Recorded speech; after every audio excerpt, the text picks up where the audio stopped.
My name is Atef Faki. I am Lebanese. I carry the American nationality.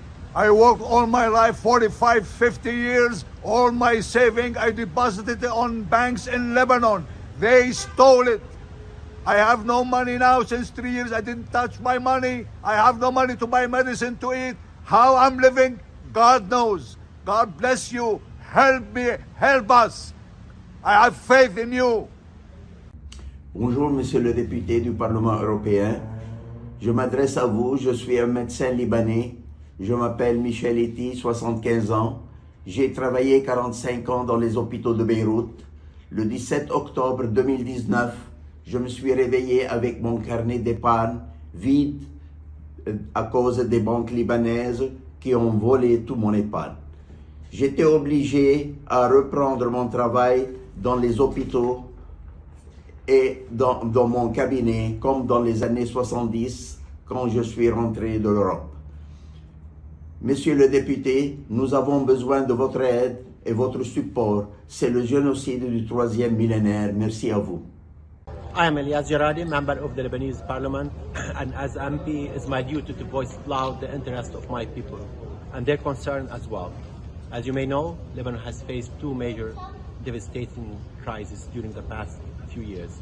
The blast of the Beirut port, as well the bankruptcy of the banking system, with the theft of billion, estimate 100 billion of the Lebanese money. We're still fighting to bring back hope to this country, and we are asking each one of you to help us bring this hope. There's no hope without trust and truth. Je suis le professeur Robert Sassi, président de l'association de l'ONG Assam Emergency and Beyond, qui s'occupe de la santé de la femme et de l'enfant à la place de l'État libanais. Ces enfants meurent faute de soins, de vaccination, de médicaments. De la 24e place mondiale en termes de couverture vaccinale, nous sommes à la 150e place. En termes de qualité de joie de vivre, 80% des Libanais ont perdu le sourire, contre 55% des Ukrainiens et 48% des Afghans. Nous recevons les sans-papiers et les bébés jetés dans les poubelles, 17 à ce jour, faute de moyens, ce qui est une agression continue contre la Convention des droits de l'enfant. Nos enfants manquent de médicaments, de lits d'hôpitaux, de traitements, de maladies chroniques. La situation sanitaire est dramatique. Les parents payent dans les hôpitaux gouvernementaux 10% de leurs factures. Ils ne peuvent même pas le faire parce que leur argent est bloqué dans les banques. Aidez le Liban. We are two deputies here inside the parliament, entering into our 4th week. It's been 20 days, taking a stand to apply the constitution and reinstate the institutions. We know and we realize that this is our duty to elect a president so that the institutions start functioning normally. We want to protect democracy and advocate for human rights.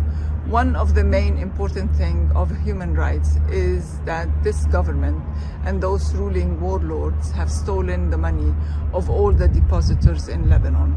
By reinstating the institutions, we can start going into reforms, one of which is actually helping those depositors to get their money back. Au Liban, l'or est grave. Elle est grave parce que l'homme au Liban est en danger. Il ne peut même pas se fier à un gouvernement qui est démissionnaire, à une vacance de présidence et à un parlement qui n'a le droit que d'élire un président. Et il est incapable de le faire. Devant cette souffrance à laquelle est délaissé le peuple libanais, il y a, excusez-moi le terme, il y a un membre de club qui n'ont le souci que de partager le pouvoir. Aujourd'hui, on craint pour la démocratie au Liban, puisque toutes les institutions sont paralysées.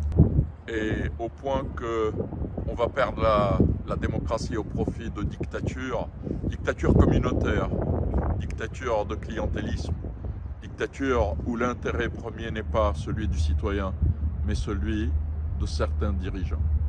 Face à ça, on a décidé, deux députés, de ne pas être impuissants, mais d'essayer de porter haut et fort l'espoir d'un peuple en demandant et en exigeant l'application de la Constitution comme une boussole pour un État de droit. Si aujourd'hui j'ai à résumer les choses, le Liban a besoin d'un État de droit. C'est le premier besoin et le dernier.